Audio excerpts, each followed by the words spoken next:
Evening and welcome to the Fairmont Area School Board meeting. For roll call, all members are present. Please join me for Pledge of Allegiance. I pledge allegiance to the flag of the United States of America and to the republic for which it stands, one nation, under God, indivisible, with liberty and justice for all. Thank you. You have your minutes before you from our last board meeting.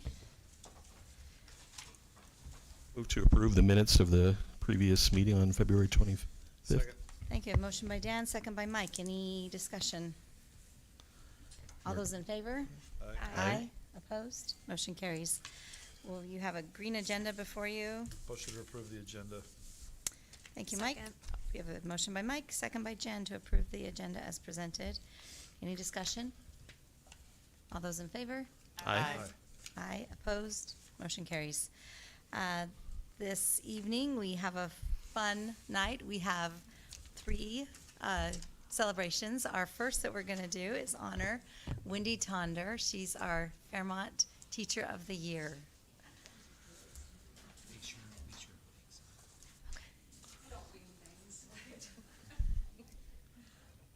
Well, I'm Wendy Tonder, and I'm one of the family consumer science teachers here at Fairmont Junior Senior High School. I was very honored to be nominated by two of my colleagues and then chosen as the Fairmont Teacher of the Year. I'm lucky to be working with a lot of dedicated teachers and staff, and it makes it all possible, so they make me look good with some of the different things that are out there. I was invited today to share what I'm doing, just to kind of start out. Well, first of all, I talk really fast, so I'm sorry. I've been teaching for 33 years. 19 of them have been in Fairmont. I've been involved in many leadership roles in our district, but the part that I think is the most important is what's happening in my classroom. So here goes. I teach Facts 7 and Facts 8, and I have two of my former students and who've been in a lot of my different classes, plus a lot of you have had your kids come through my program at the 7th and 8th grade level. They're exploratory classes. In 7th grade, just to kind of give you a rundown, I didn't know exactly what you wanted to hear, so I'll just tell you kind of what I am doing in the classroom, and some of you, yeah, have heard it before. But in 7th grade, there are 3 different units. It's a 9-week exploratory class.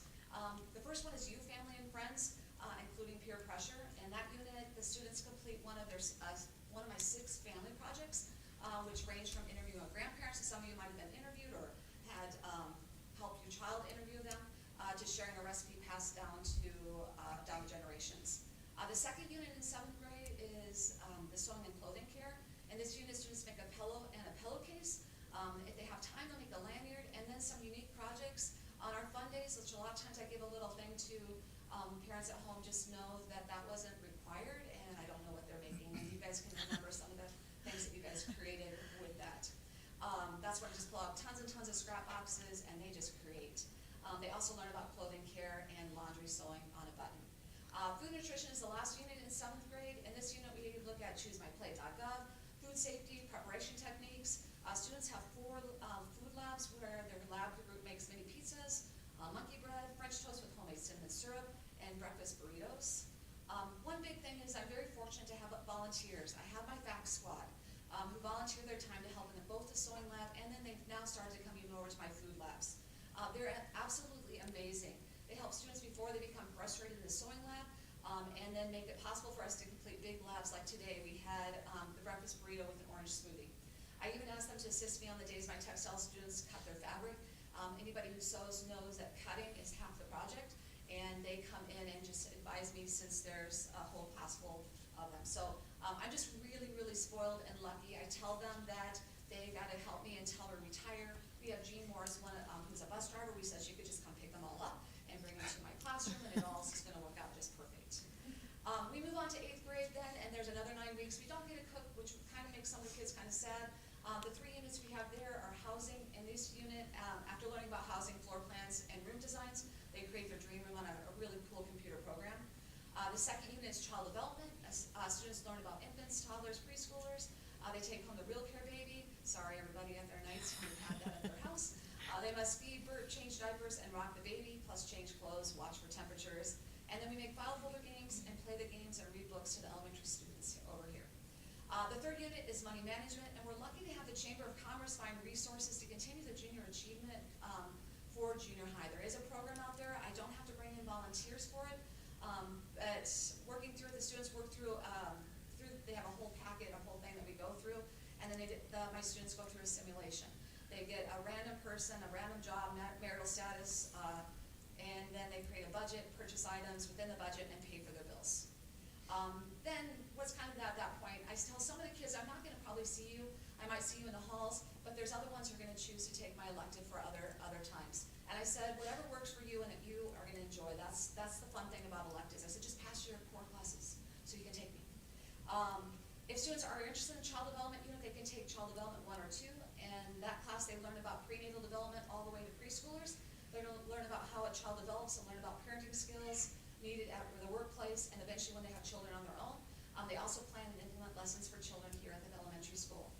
If students are interested in the textiles clothing unit, they can take clothing 1, and we're trying for 2, right, Jacob? We're one of these years, and we're working on it. There's just not enough time for me to do all the classes. The classes include hand sewing, sewing machine use, equipment use, care, reading a pattern.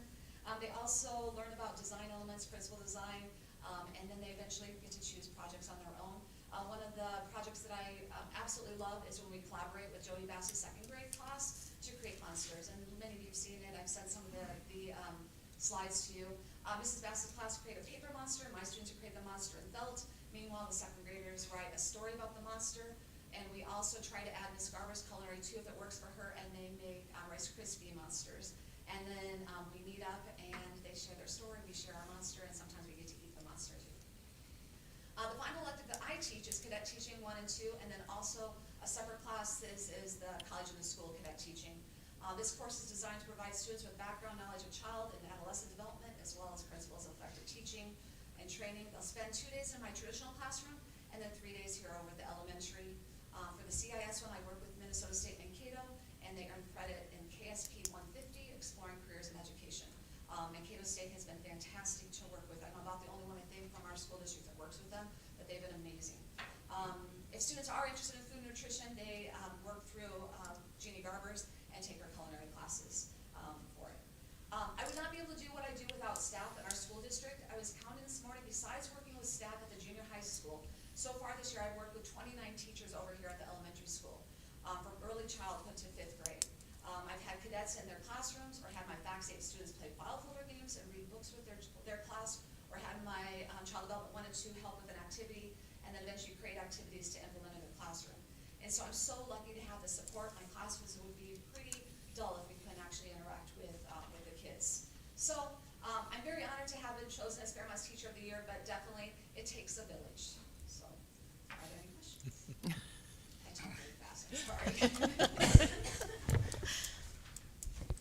Very Well, go ahead, Maureen. I was just gonna say, very impressive. I know my kids have all been through your electives and your classes at the 7th and 8th grade level, and they're always happy to be in your classroom. And I know as a board member now who doesn't have students in the school, I do look forward to the updates that you send that show all of the activities that students are doing. You are very high energy, which with everything you do, I think is absolutely essential. And your energy and enthusiasm, the kids know it. And I love that there's such practical skills that they're learning that they will continue to use throughout their life. And I appreciate all of your dedication, your work, your collaboration, and the influence that you've had on our students through many, many years. Your enthusiasm is infectious. I think that is a key to success, and I think maybe it's the classes you have, but the ability. You said 28 teachers in this building. Like, very few. I mean, we're a 2-building district, and there's not a lot of opportunities to kind of mesh and work together. And I know that you've got kids over here all the time. My kid being one of them. I just think that like more of that would be better. I wish other classes could find a way to do it like you're doing, and I think like that's you're taking advantage of that, and I think that's really important. You got access there, yeah. I mean, And I think so, it's too often, and it's the nature of the ages, like this building and that building, and like no, we're one district, and you're probably one of the best examples of that being these kids. Most of the kids in your classes in the high school were probably kids here, and just I just think that's great that you're doing that. to build. I'm sorry, let me to build off that too, Mike, I think, Wendy, the work that you do in the projects that you highlighted, the theme of like building community and connection for our kids comes through. I know I had a 7th grader this morning that was really excited about making breakfast burritos in your classroom. That 7th grader still has his monster that he made in 2nd grade in Mrs. Bass's class. And so like that all plays into building a school community and building connections for our kids in so many different ways, let alone when you invite staff members down to engage in different ways or vote on different projects. And I know some of that has been passed on to Jeannie and her culinary lab, but those are things that you started many years ago as well. And then I also had the privilege of working with you both as a colleague in my early days as a teacher in the district as well as a principal. So a lot of collaboration, and you've always been flexible in providing opportunities for your students, knowing when you list off all the classes that you offer that they may not be able to run every year, but making sure, as you pointed to Jacob earlier, that there becomes an opportunity at some point for kids to engage there. So it's a lot of pieces. And then lastly, I have to mention the implementation of the cadet teaching in college in the schools, because that has given back to our profession in so many ways. There are people in this room right now whose children have been in your classes and are on paths to be professional educators, as well as, I know there were years where we had senior classes with, it's not uncommon to have double figures of students going into the education profession, largely because of the exposure that you provide. And so that's huge for our profession, especially in a time that, every sector of the workforce is looking for good people, but that is work that you have established and has paid dividends not only here locally, where over 40% of our own staff are our own graduates, but also regionally and elsewhere as well. So thank you for that too. Well, it takes a village, and thank you so much for all your support, because I wouldn't be able to do it without the support of everyone in the district, so thank you. Thank you. Thank you, Wendy. All right, now we are moving on to our junior high spring play. We have Sarah Goodall here and Molly Police. Okay. Normally, I show up here with a whole bevy of young people to surround me, and 100% of my kids are doing something tonight. 100%. Like, it just didn't work out for almost any of them to come. I've been getting emails and apology notes all day, so I'm sorry that they can't make it. But on the plus side, they aren't here because they're maybe at speech, they're at track, they're at softball, they're at baseball, they're somewhere doing something, so that's pretty awesome. They do have a dress rehearsal also in about an hour, so it's possible that they might be trying to eat something before they transition into the next thing. So I'm excited to get to talk to you both about the junior high and the senior high school play, because unlike previous years, we got to do something a little bit different, kind of magical, I think, with this version of the play. We do try every year to think of something different that we haven't done, try to take a new angle. Last year we tried a mini musical. We had never done that before in the spring. Looking at this season, scheduling became a little bit of a challenge this year between both the junior high and the senior high play. Our Performing Arts Center is becoming quite a popular place to be used, which good things, but it's hard to get scheduling, and then to schedule around all those set activities. So it worked out that my junior high kids had about a 6-week window to perform a play. And then the high school kids had only 3 independent weeks with like 1 week of crossover. So when the junior high was performing, the senior high were trying to prepare audition materials. So we were in a really tight little window. That presented a little bit of a challenge. How are we going to produce something in that short amount of time? We do have performances this weekend, which is about 3 weeks early. Oh, okay, that's fine. Oh, there, that's much louder. So we're having our final performances about 3 weeks sooner than we normally do for our high school kids. So that caused all of the directors from the 3, and Courtney Stuber's not with us tonight, but it's the 3 of us, to try to talk about how we might tackle that challenge. And our junior high kids had gotten to perform a show called Welcome to Candy Kingdom. It's a cute little children's show, really about belonging. Some candies are looking for a home after Halloween. The candy apples, too much fruit for Fruitopia, not enough candy for Candy Kingdom. They're kind of stuck in a world of where do we go? And they're looking for a place to belong. It has a really sweet message, and our junior high kids really brought that to life. Interestingly, I had senior high kids ask, could they be the crew members for the junior high? That has never happened before. So I had about 5 of those kids coming every night regularly to rehearsals and helping the junior high. And that is really where the spark of an idea kind of happened, because once I realized we had a short window for the second group, I posed it to the high school kids. Would you like to do the same play? And they immediately, yes, we were so jealous when we watched their play because we wanted that same show. So then I went to the junior high kids and I said, how would you feel about producing your play? Instead of acting in it, would you like to be the production team for our high school kids? And I don't think a more surprised group of individuals existed that day. They didn't really, very surprised that I was going to ask that question. And then once we dove in and I said, well, you will be the ones auditioning them. You're going to score them. You're going to cast the show. You're going to run the lights and the sound. You're going to move the materials. You're going to come to rehearsal and give them notes and practice notes just like a director would do. It gives me a chance to teach our youngest students the other side of the show and to maybe bring them in other ways that they didn't get to be brought in before. It also lets my high school kids for a minute step back and take some direction from younger kids. Usually that shoe is on the other foot. I'm really excited about how much every single human being embraced that opportunity. The night of auditions, these 6th through 8th graders took this so seriously, like so seriously.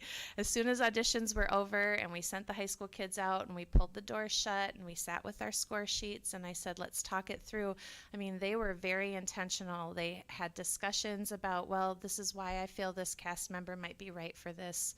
And just to tell a funny story, I had one of my 6th graders, I said, who do you think would be good at your part? And he said, honestly, no one.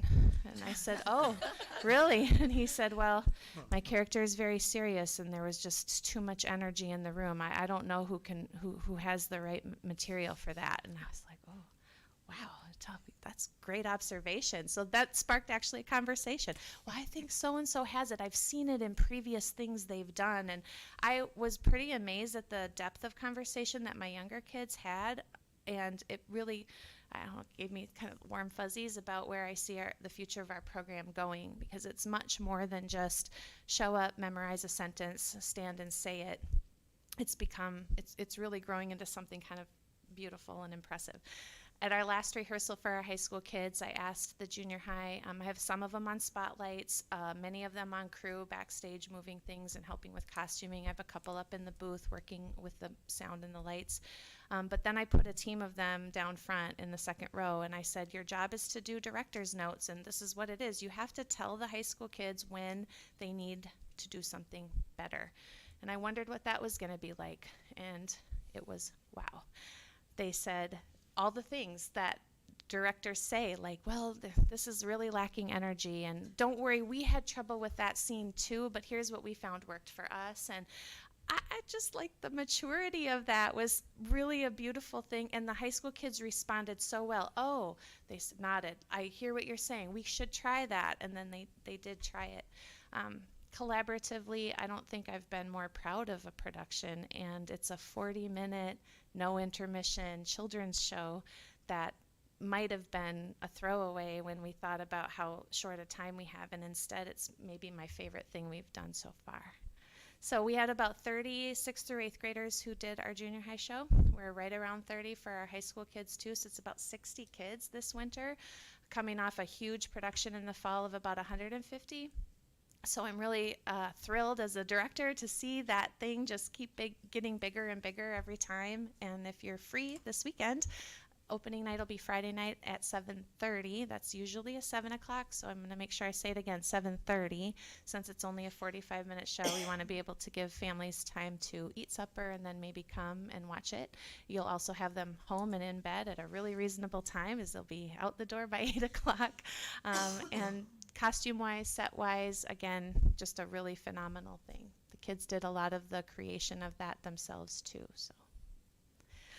Belle is in it, so if you get any questions, she's making a debut as one of the Lucky Charms, greeting everybody at the door. She's a giant marshmallow heart. It's really fun. Do you guys have some questions or some wonderings? I'll just say, when I heard about the concept of having the junior high kids direct and lead that for our senior high kids, like, that was one of the coolest ideas. Just because when you think, as both of you know, in the classroom, when you have kids lead other kids, their depth of knowledge just grows exponentially. And so for your junior high kids to have that more comprehensive Yeah. understanding of everything that goes into it, I think is just phenomenal. Pretty And neat. I'm really excited to see it. It does start in the fall with fall Yeah. musical, where Sure. I mean, but then it, because it's leaked into our choirs too, where they. I don't know what it is about this class this year. This senior class really is into mentoring our younger kids, and so they will show up at any rehearsal of anything, Yeah. really, and then that just makes them feel Yeah. extra cool, and they want to be part of it. Who doesn't want to be cool? One last really funny moment that we had as we were kind of pitching this idea to the younger kids. Initially, they were a little protective of their show. They were like, "Well, this is our, it's our show." And I said, "Yeah, I understand, but it's kind of like a revival." And I'm thinking, here's a great opportunity to talk vocabulary. And one of the young ladies in the 7th grade said, "Well, we're not dead yet." Oh, very seriously. And I grinned and I said, "Oh, let me tell you about a revival. Here's what it means in the theater." And right away she said, "Oh, you mean like Wicked?" I said, "Yeah, kind of like that. We're reviving it." And she said, "Well, I guess it can be a revival very dramatically." I give you my thumbs up. So they're learning. I thought it was funny that Sarah didn't tell them that this was the idea, and so Oh, I was that's right. fielding questions like, "So there'll be pizza there? That's why we're coming, right? Are you coming to-" So Yeah. we were a little at first like, "What do you mean? Yeah. There's no food, and we're gonna do more work." But I may anyway. have started with a cast party that transitioned into a here's a great idea, but I thought that was great. yeah. It's always entertaining. If you just show up for any night, you're bound to have a really good time. What are the show times? Oh, 7:30 on Friday and 7:30 on Saturday this weekend. It's just a two show quick one. We're going to have a dress rehearsal Thursday night for parents so that they can come and see it during the week. And we are doing an elementary performance on Thursday morning this week at 9 in the morning, and the whole K-6 is coming. So they're going to get to see it. And the 6th graders who were part of the show are coming on stage to be part of it again, because we had wanted them to get to show it to the elementary school, and unfortunately that was our really odd snow day that we had in the middle of February. Yeah, it was just an unusual day to have it, but we had one, so they didn't get that chance. So we told them, we'll make sure you're on stage and continue to get recognized for what you did. So, yeah. I feel like every time you come talk to us, you're raising the bar on yourself every single time. Or do you have any concerns that you won't be able to keep raising it since it's getting so high? I don't know how big the ceiling can possibly be. So, Exactly what I thought you'd say. it's give me the space, give me the time, give me the support, which you have been doing consistently, and who knows how far it's going to go. I'm just going to keep Does climbing. this show have music with it? Now, not as big as the musical, Oh. but do you have contributions from? It's interesting. This time we don't have like a pit and we don't have a vocals necessarily, but the senior high decided that this show was lacking in some potential musical moments, so they've added their own musical moments throughout the show that weren't there before. So there will be some singing and dancing kind of spontaneously by very motivated high school kids. Yeah. Well, and based off of the number of students in the music department, I feel like was that last night? I was just there. Tremendous enthusiasm.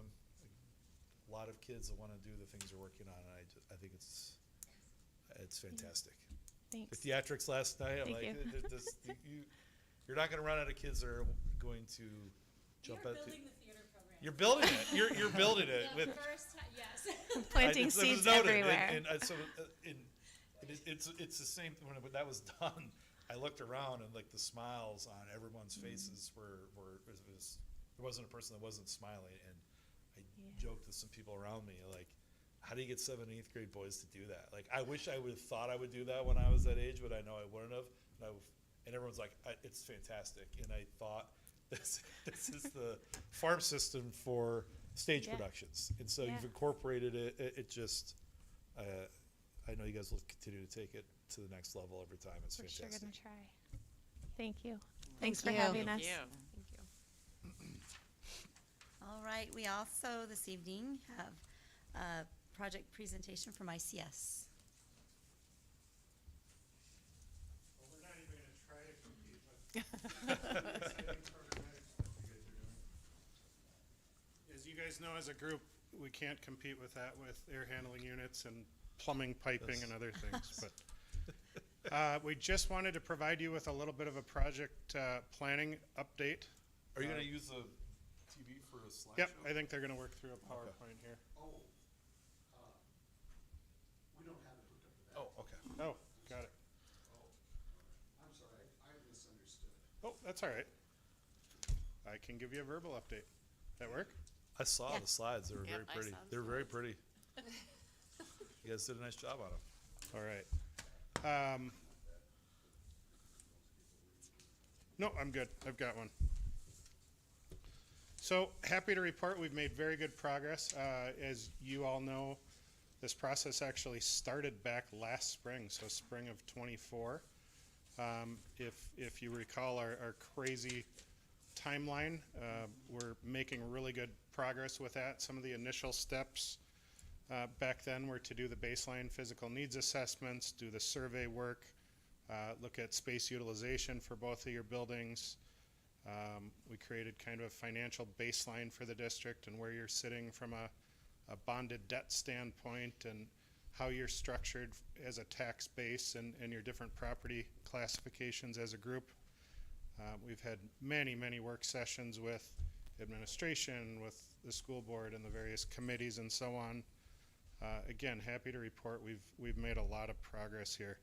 A lot of time spent reviewing the initial needs, developing and evaluating different solution alternatives, prioritizing those, and in the end, obviously, that's been really at the forefront with you as a district, knowing that we've got to be respectful of community and taxpayer dollars and so on, and that we're not going to be able to address all of the needs that have been identified. So it's really a matter of strategically bundling those while remaining sensitive to the tax impacts and so on.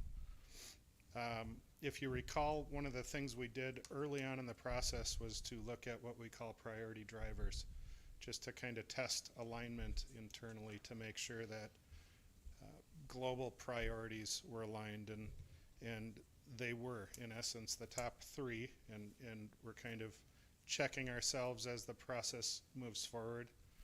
Infrastructure and facility or physical facility needs, educational or programmatic needs, and then safety, security, and ADA type needs. Those have really been the three pillars, if you will, as we've moved through identifying needs, looking at solutions, prioritizing things, and again, happy to report that we are in a good spot moving into this spring and the next steps. Background on facilities. Obviously, you've got the two facilities, the elementary, original part of this building, 1954. You've got a portion that was 1970, and then this addition that we're in was 2011.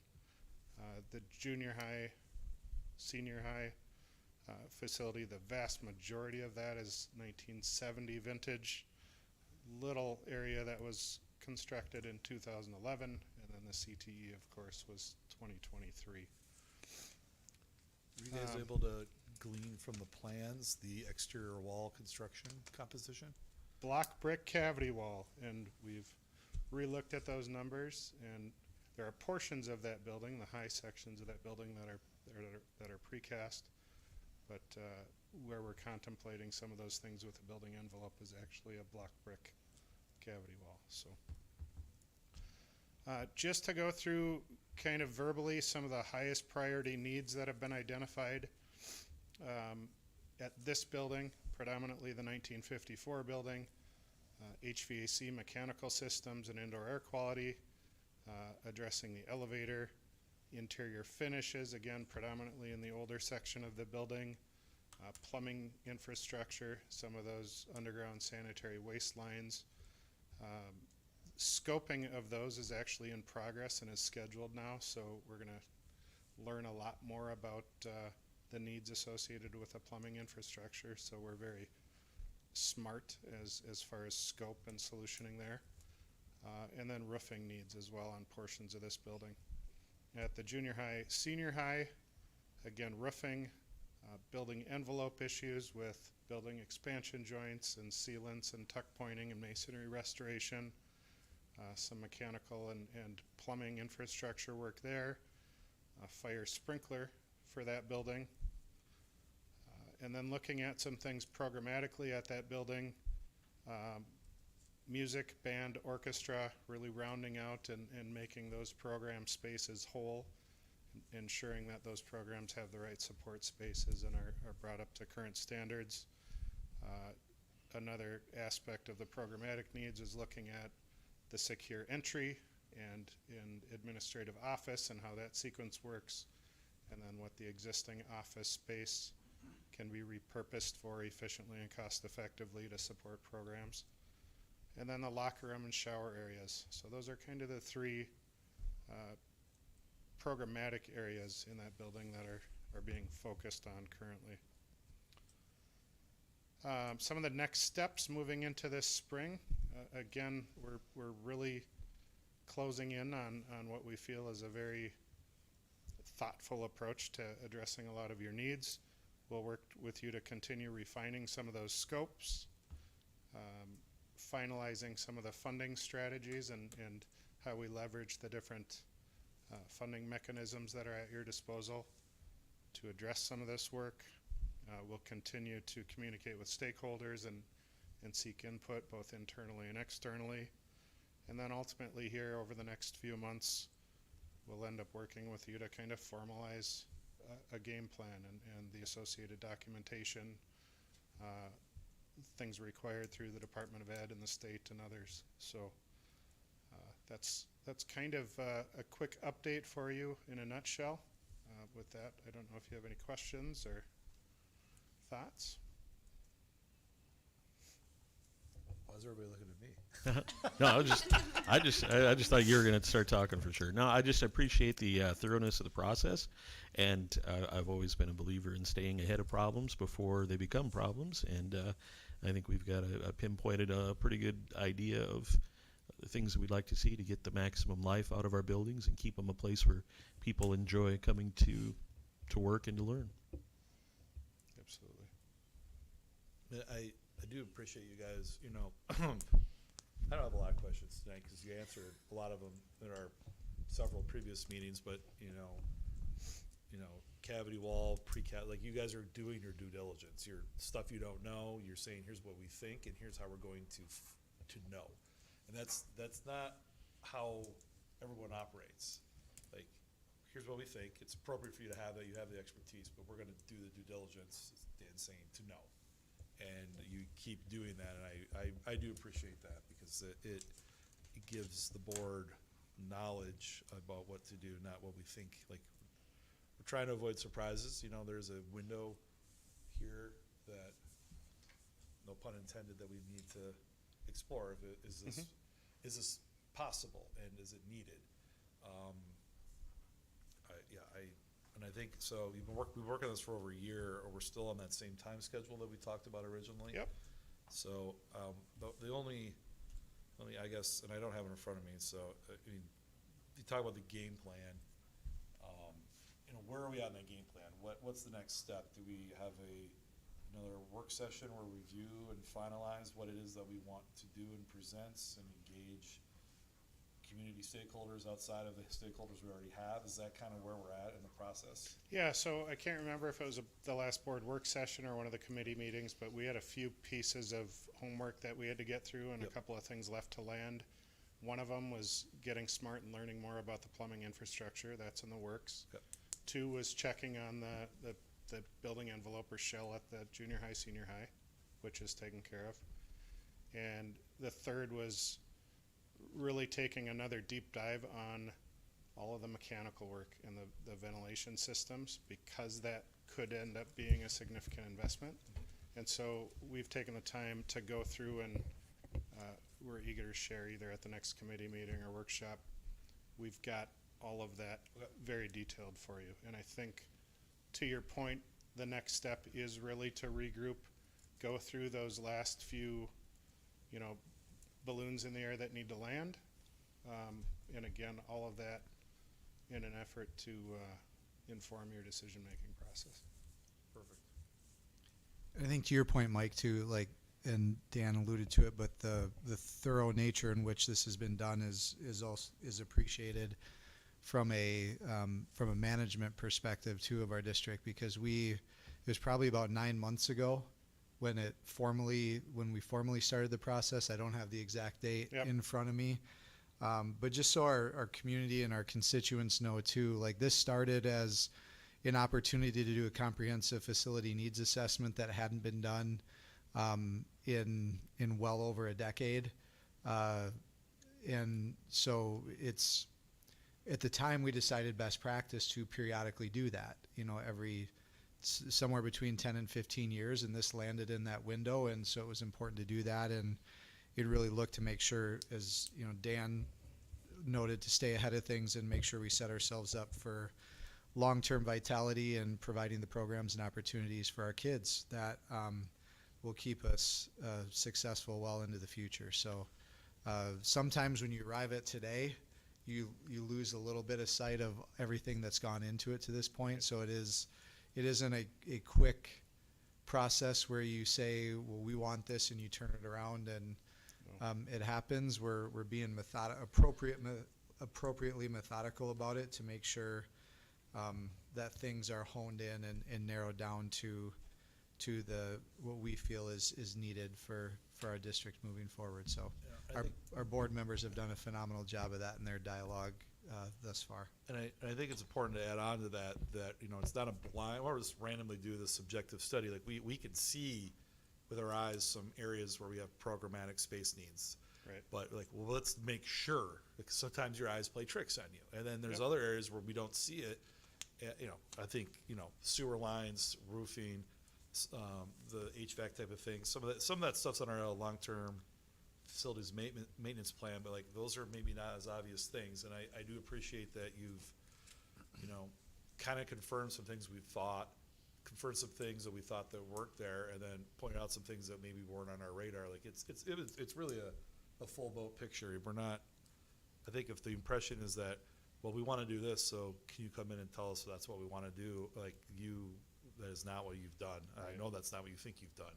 And I can say that's definitely not what you've done. So that's an important piece to this. No, I think that's part of our role, is to make sure that we're thorough on your behalf, so that if and when you do choose to make investments, or you go to your tax base to seek approval for those investments, you're going to get scrutinized, you're going to get those tough questions, and you need to be armed with the information to have rationale for anything that you're investing in.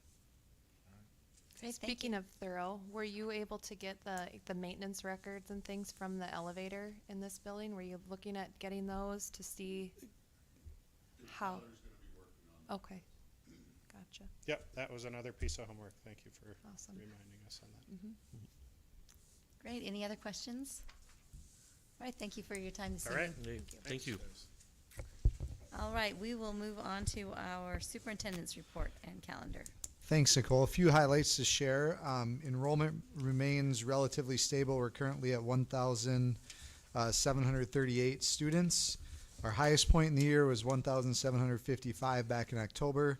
And while this is our lowest number of total students, it still is keeps us in a range of, we've only fluctuated by 17 students, so definitely continuing that stability there. End of last week, I was able to attend the Minnesota Association of School Administrators Spring Conference in Minneapolis. Some really good, interesting sessions and takeaways, but a few to highlight.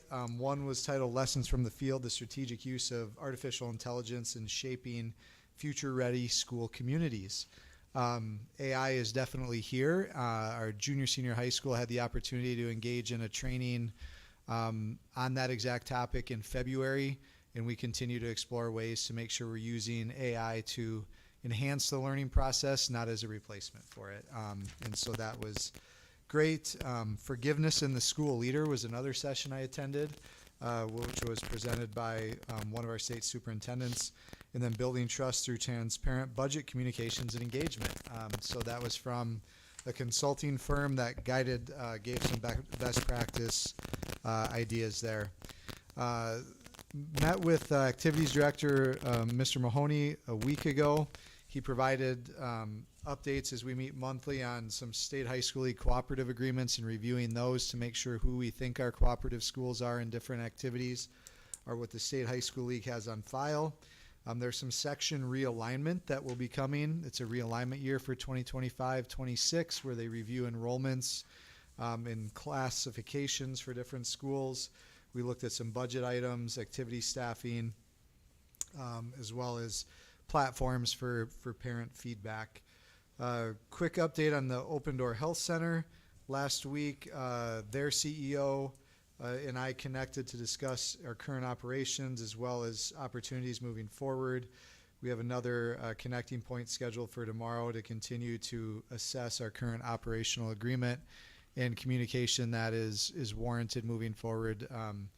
Kelly Kenley is her name. She did not initiate our current partnership and agreement.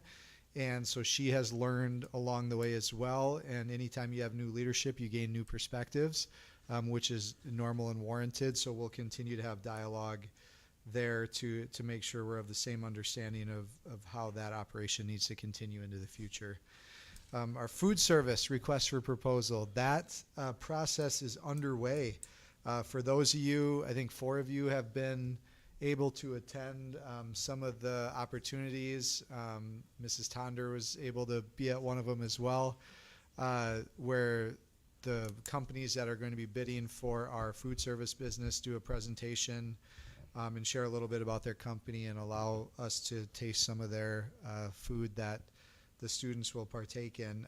That bid process I want to make sure, Jessica, correct me if I'm wrong, but the request for proposals will be published this Friday with a deadline for the companies to submit their proposals April 30th at 3 p.m. At that point, we will continue in the process. We've had 2 companies present to us. We have a third this Thursday evening. And as part of that, they're all provided an equal opportunity to share what they have to offer. So that's been a great process. We've included, I think it's also important for anyone tuned in right now that we've had, most importantly, student representatives a part of that process. We've had board members, we've had administration, we've had teachers, we've had parents. And the 2 companies that we've had presented have been really impressed with our level of engagement in wanting to be engaged in the process, because we could simply put out the RFP and sit back and watch the process unfold, but we've chosen to make sure we do our due diligence and give our kids a voice in that process too, because they're ultimately, along with our staff, are the ones consuming that product. So we're excited to watch that unfold. Lastly, at the district level, we continue to work on revisions to the current school year's budget and simultaneously plan for next year. At one of our recent Operations and Finance Committee meetings, as all of you are aware, we reviewed and discussed our current financial and future outlook. We're currently in sound financial situation. However, adjustments in some expenditure areas are warranted to make sure we continue to right size our budget to meet the needs of our district. And obviously the goal is to stay within, make sure our expenditures stay within our revenues. So we'll be putting together some recommendations here moving forward. And that concludes my report. Great, thank you. Any questions for Superintendent Trado? All right, we will move on to our financial business. We have Appendix A, donation. We have a resolution for accepting donations and grants in Appendix A as provided for in Minnesota statutes. We have from Dan and Mary Ann Kerberg, $25 with the purpose of the Anne Frank Tree Project. And from Quick Trip, we have a donation of $200 for the 4th grade field trip.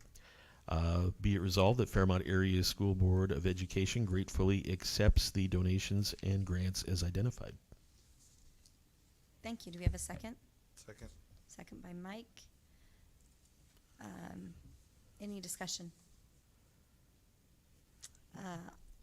We'll take a roll call vote. Jen? Aye. Dan? Aye. Chair votes aye. Mike? Aye. Mari? Aye. Shayna? Aye.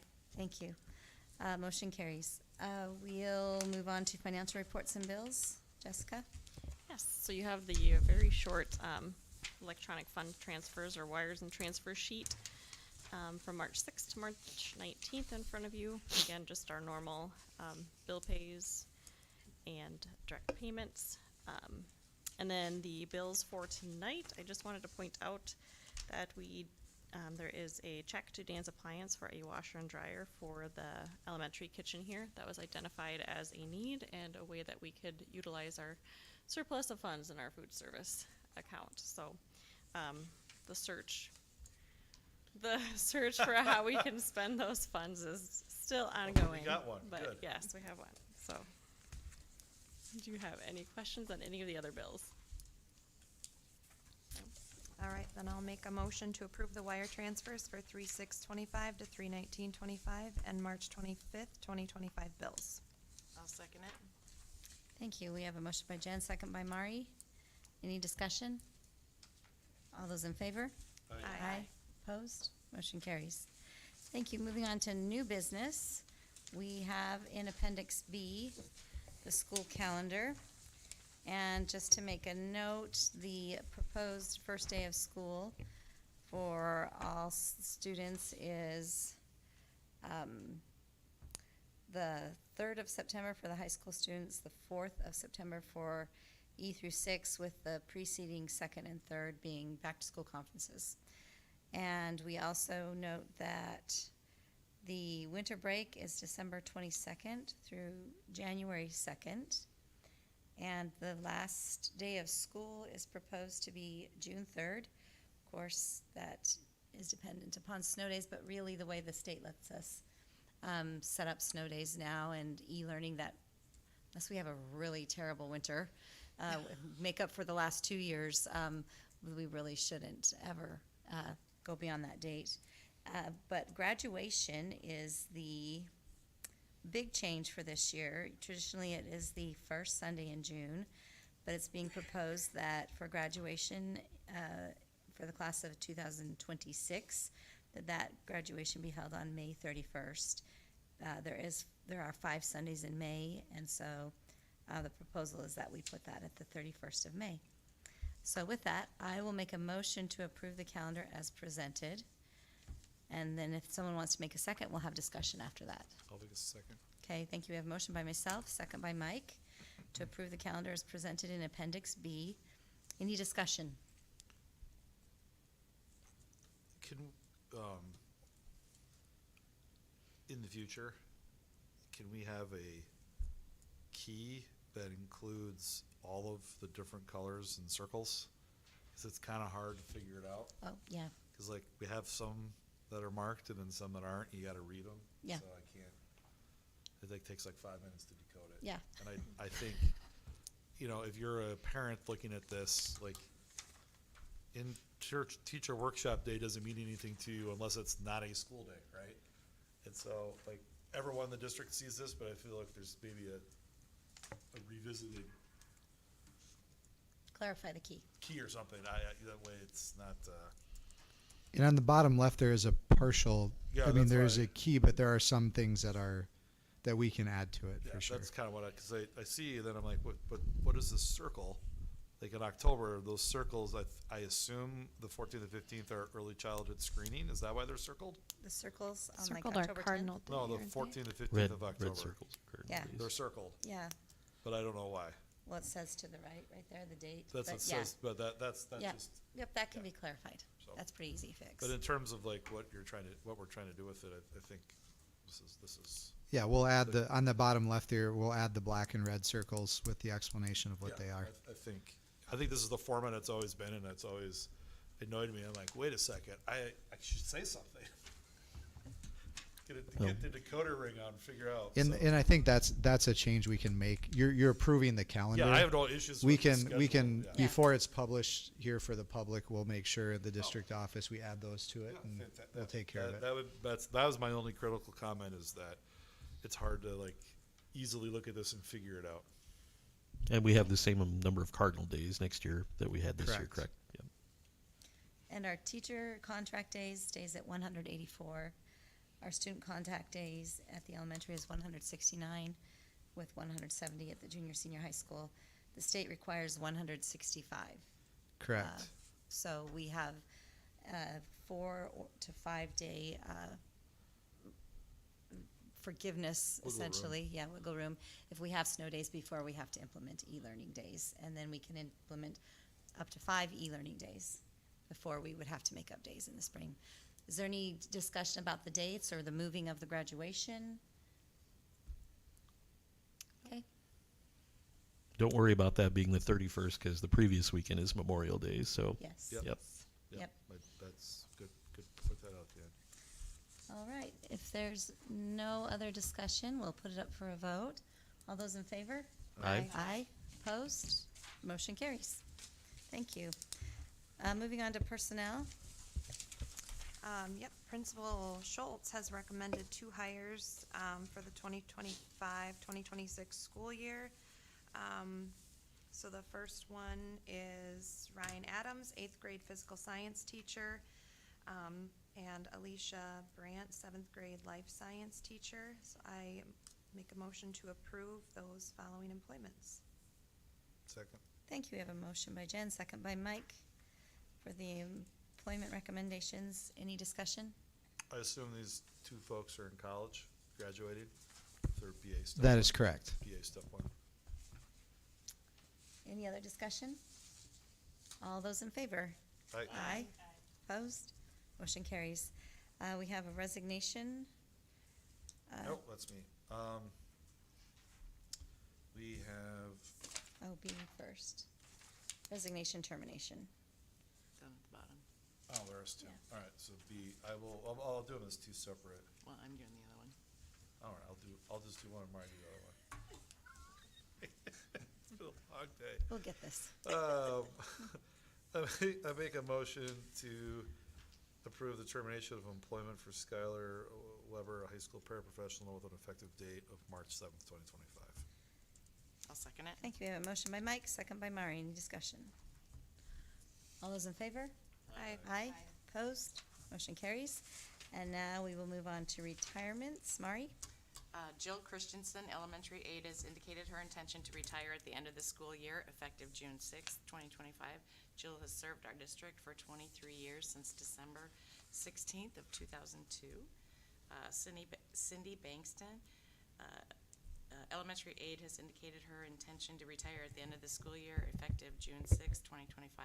Cindy has served our district for 24 years since September 24th of 2001.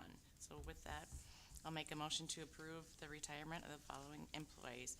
Jill Christensen, elementary aide, effective June 6, 2025. Cindy Bankson, elementary aide, effective June 6, 2025 as well. I'll Okay. second. We have a motion by Mari, second by Jen. Any discussion? That's a lot of experience. Yeah, it is. Yeah. Elementary aides walking out the door. I hope you Yep. have a plan for next year. Yeah, I was just going to echo that. Both Jill and Cindy obviously have served the district to their fullest capacity, and congratulate them on arriving at a destination where they can make the decision to retire and refocus into the next phase of their life. But they've dedicated a lot to helping our kids learn in very specific areas, and just wanted to publicly thank them for their many years of service at Fairmont Area Schools. Yes. Any other discussion? All those in favor? Aye. Opposed? Motion carries. We have one board committee report this evening, spec board committee from Mike, who is our new spec representative. What's my first one? It was a workshop and then a regular meeting. Andy was there for the whole thing. They got the fun experience of having a lawyer on their board ask a bunch of questions, so I apologized to them and told them they get used to it like you guys have. Pretty informative. I shared with Nicole earlier, they did a presentation on like the billing infrastructure for how it's funded and how our district pays its proportional share, which is about 40% of non-direct billed services. There's a slideshow that I can share, that I did share with Nicole. If you'd like a copy, just let me know. I can forward it to you. Kind of breaks it down. We had a contract review that we had that substantively we liked but needed some language change, so we'll probably end up having a special meeting before the next regularly scheduled meeting to get that cleaned up. My fault for that. Requesting that be clean. It's a good group. Got to meet some of the folks I did know, some of them I did not. And there was quite a bit of talk about some of the specialization that they have, this training and skills that their employees need to have with who they serve, and being proactive with finding, as people are starting to get, losing some senior people to retirement, how do we find the person with that skill set and training to come here? And so I was kind of pleased to see that there is a plan and there is clearly a focus on that. As all the districts, finding people that have that training and education experience is not something that's easy to do in a rural setting. So they're on top of that. Pretty straightforward. First time I've been back in that building since it was called Lincoln School. So that was kind of a treat for me. Okay. I could talk more if you want, but that's pretty much what happened. Any questions for Mike? No one wants to hear you talk more Yeah, than no, Mike. it's been a lot. I'd like a motion to adjourn. Well, before we adjourn though, Belle and Grace and I had the opportunity to meet. Finally, it felt like a couple months, like February or January and February, the Mondays we were supposed to meet.